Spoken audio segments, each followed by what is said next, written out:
Hey everyone, welcome to my channel. तो ये है क्लास 8th की साइंस की कार्डोवा पब्लिकेशन की बुक और इसमें हम कर रहे हैं chapter force and pressure, chapter number 11। यहाँ तक हम कर चुके थे, आज मैं यहाँ से आगे कराऊंगी। So classification of force. So force में भी classified into following two types. तो यहाँ पर क्लासीफाई किया गया है फोर्स को कि कॉन्टैक्ट फोर्सेज और नॉन कॉन्टैक्ट फोर्सेज कौन कौन से होते हैं। यहाँ पर आप डिफरेंट फोर्सेज पढ़ेंगे with examples. So contact forces कौन से होते हैं? To understand what are contact forces let us study the following cases. तो हमें क्या करना है, यहाँ पर केसेस को पढ़ना है और उनके अकॉर्डिंग हमें क्या करना है, समझना है। When you pull a coiled spring whose one end is fixed to a wall, you apply an effort on the spring gets stretched. This is an example of a contact force as you are in contact with the spring.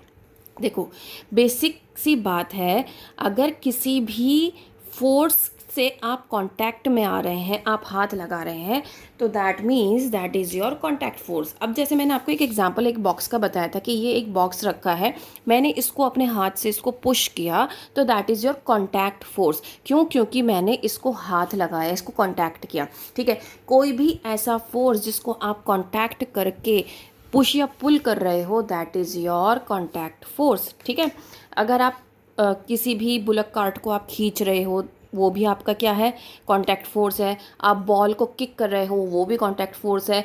आप कोई game खेल रहे हो, tennis हो, badminton हो, volleyball हो, basketball हो, ये सभी गेम आपके क्या हैं, सब कांटेक्ट फोर्सेस हैं। क्यों हैं? क्योंकि इसमें आपका बॉडी, आपके मसल्स टच हो रहे हैं। जहाँ पर भी आपका मस्कुलर अटैचमेंट होगा, मस्कुलर कांटेक्ट होगा, वो सारा आपका क्या हो जाएगा, आपका कांटेक्ट फोर्स हो जाएगा। अब यहाँ पर इसकी डेफिनेशन गिवन है। Contact forces are the forces which act only when objects are in physical contact. Physical contact मतलब जब आपसे टच हो रहे हो with each other and bring about changes. Touch होने के बाद उसमें कोई चेंजेस आ रहा है। अब अगर मैंने कहा आप वॉलीबॉल खेल रहे हो, तो वॉलीबॉल दैट मीन्स आपके पास बॉल आई, आपने उसको किक किया, उसको मारा आपने। ठीक है, हाथ से मारते हैं वॉलीबॉल को, राइट? तो दैट मीन्स वो कांटेक्ट में आई आपके, आपने उसको हैंड्स उसको पुश किया, तो उसने क्या किया, वो उसने उसका मूवमेंट हुआ, उसके अंदर एक चेंज आया, वो एक पाले से दूसरी तरफ गई है ना, एक तरफ से दूसरी तरफ गई। So that is the change. ठीक है, इसी को हम क्या कहते हैं, कांटेक्ट फोर्सेस कहते हैं। कुछ यहाँ पर इंपॉर्टेंट कांटेक्ट फोर्सेस गिवन है, जैसे मस्कुलर फोर्स, मैकेनिकल फोर्स और फ्रिक्शनल फोर्स, और इन तीनों के हम एग्जाम्पल पढ़ने वाले हैं। मस्कुलर फोर्स का मैंने आपको एग्जाम्पल दे दिया, जैसे कि आप फुटबॉल खेलो या कोई भी गेम खेलो जिसमें आपके मसल्स टच हो रही हैं उस पर्टिकुलर ऑब्जेक्ट से।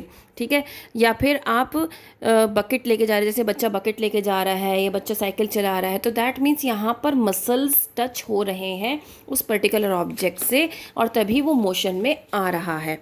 ठीक है, now where does this force come from? अब ये फोर्स आता कहाँ से है? It is caused by the action of muscles in our body. हमारी बॉडी में जो मसल्स का एक्शन हो रहा है ना, उससे ये फोर्स जनरेट होता है। So the force resulting due to the action of muscle is known as muscular force. तो आपको मस्कुलर फोर्स की डेफिनेशन पता होनी चाहिए कि फोर्स जो रिजल्टिंग जो हमारे ऊपर पड़ रहा है, किसकी वजह से? एक्शन ऑफ मसल्स की वजह से। मसल्स हमारी एक्शन में है, ठीक है, उस ऑब्जेक्ट के टच में आई, जिसकी वजह से एक फोर्स लगा, that is known as muscular force. तो कहाँ कहाँ मस्कुलर फोर्स लगता है? वॉकिंग में, रनिंग में, पुशिंग में, pulling, lifting certain objects.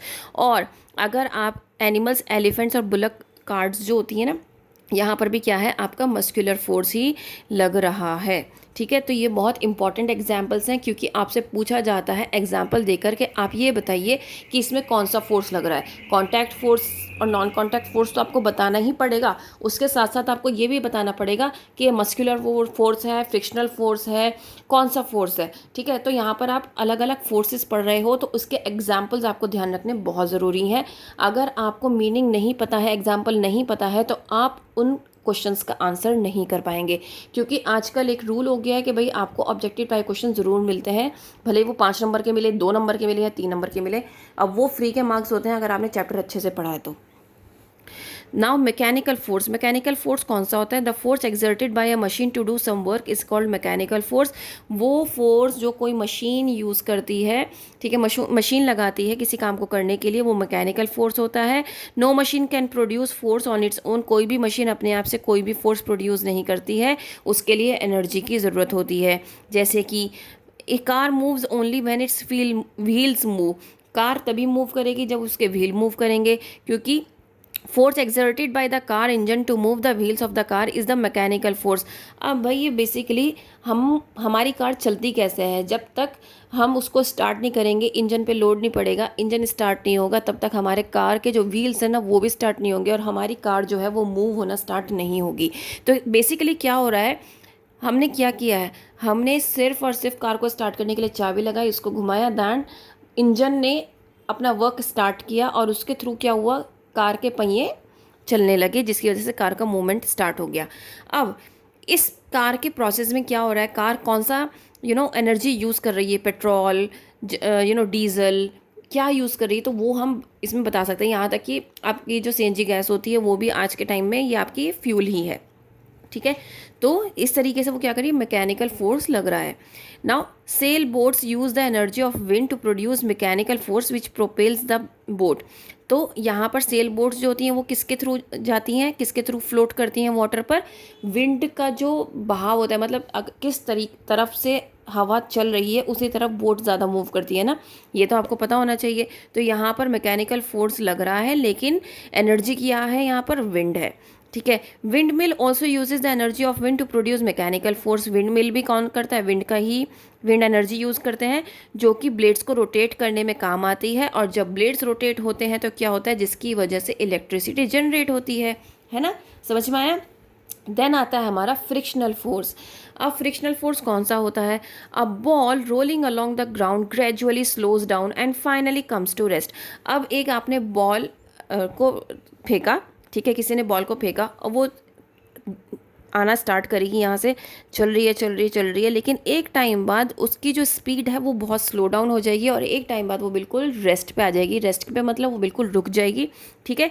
You find no visible force appears to be acting on the ball. अब आप देखोगे जब वो रेस्ट पोजिशन पे आ गई है, रेस्टिंग पर आ गई है, तो उस पर कोई भी फोर्स नहीं लग रहा है, yet it speeds gradually decreases and finally it comes to rest after some time.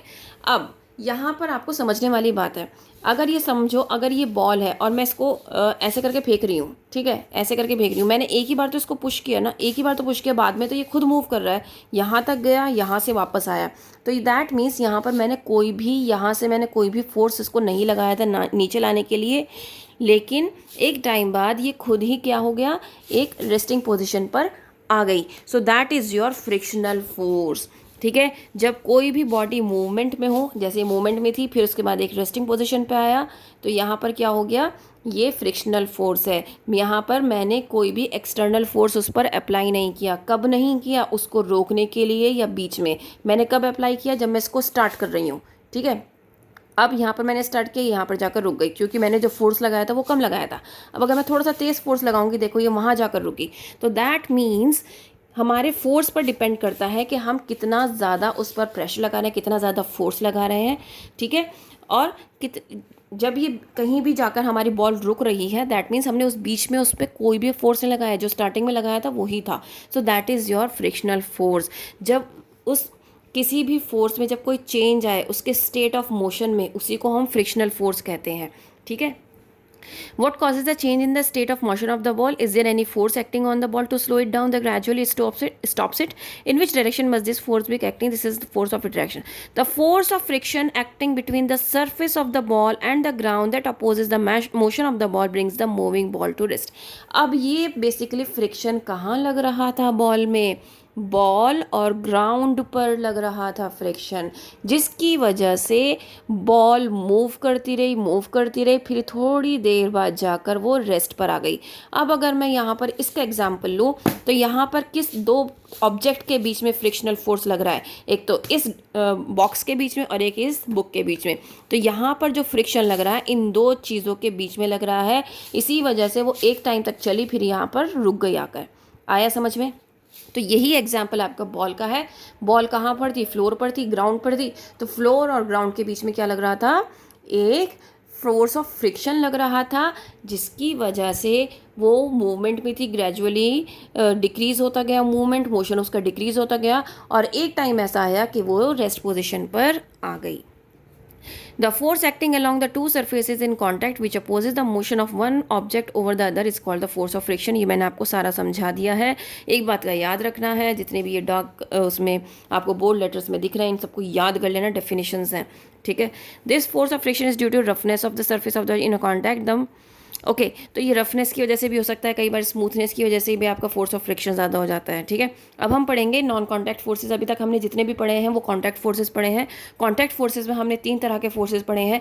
पहला पढ़ा है हमने मस्कुलर फोर्स, दूसरा पढ़ा है हमने मैकेनिकल फोर्स और तीसरा पढ़ा है हमने फ्रिक्शनल फोर्स. अब हम पढ़ेंगे नॉन कॉन्टैक्ट फोर्सेज और action at a distance four, मतलब कोई भी एक्शन हो रहा है लेकिन डिस्टेंस फोर्स के थ्रू हो रहा है. जैसे कि some forces do not involve physical contact. कुछ ऐसे फोर्सेज होते हैं जिसमें आपका फिजिकल कॉन्टैक्ट होना ज़रूरी नहीं है, उसको टच करना ज़रूरी नहीं है. ठीक है. Between two objects on which they act, so they act through the space between them. Such forces are called non-contact forces. So non-contact forces are forces which can act even when the object are not in physical contact with each other and bring about changes.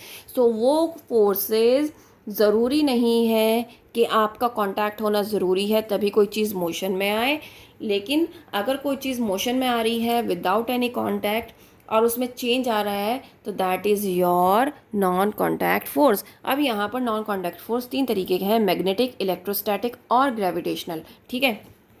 सबसे पहले हम magnetic पढ़ेंगे. Magnet आप सभी जानते हैं कि magnet क्या करता है, वो अट्रैक्ट करता है अपनी तरफ चीज़ों को. जैसे कि आप यहाँ पर मैग्नेट के पास ये नेल्स देख सकते हैं, पिंस देख सकते हैं ना.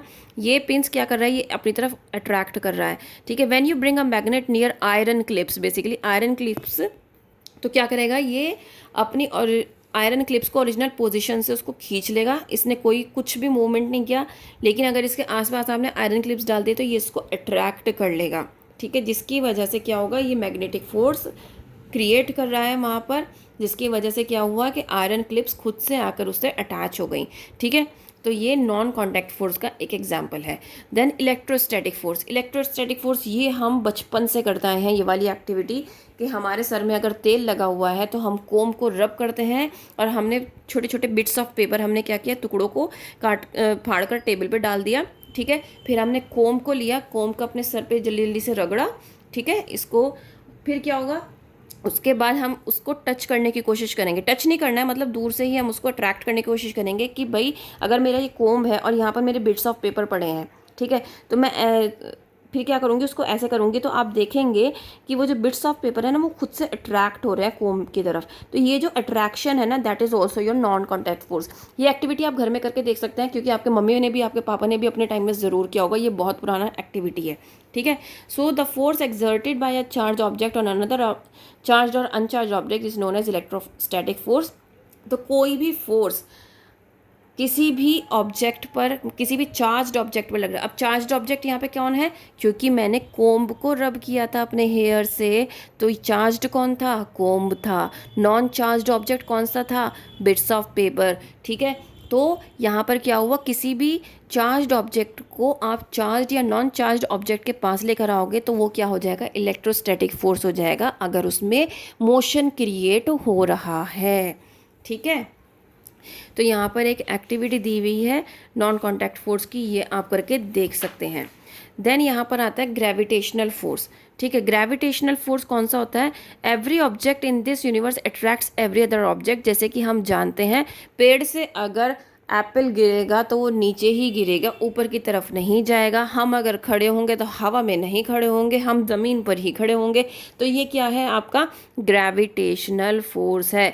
आपने अगर ये बॉक्स है, ये बॉक्स मैंने यहाँ रखा तो दैट मीन्स ये यहीं रखा रहेगा. क्यों, क्योंकि ग्रेविटेशनल फोर्स है. ये बुक अगर यहाँ पर रखी और मैं आपको पढ़ा रही हूँ, दैट मीन्स ग्रेविटेशनल फोर्स है, अदरवाइज़ ये हवा में तैर रही होती. ठीक है.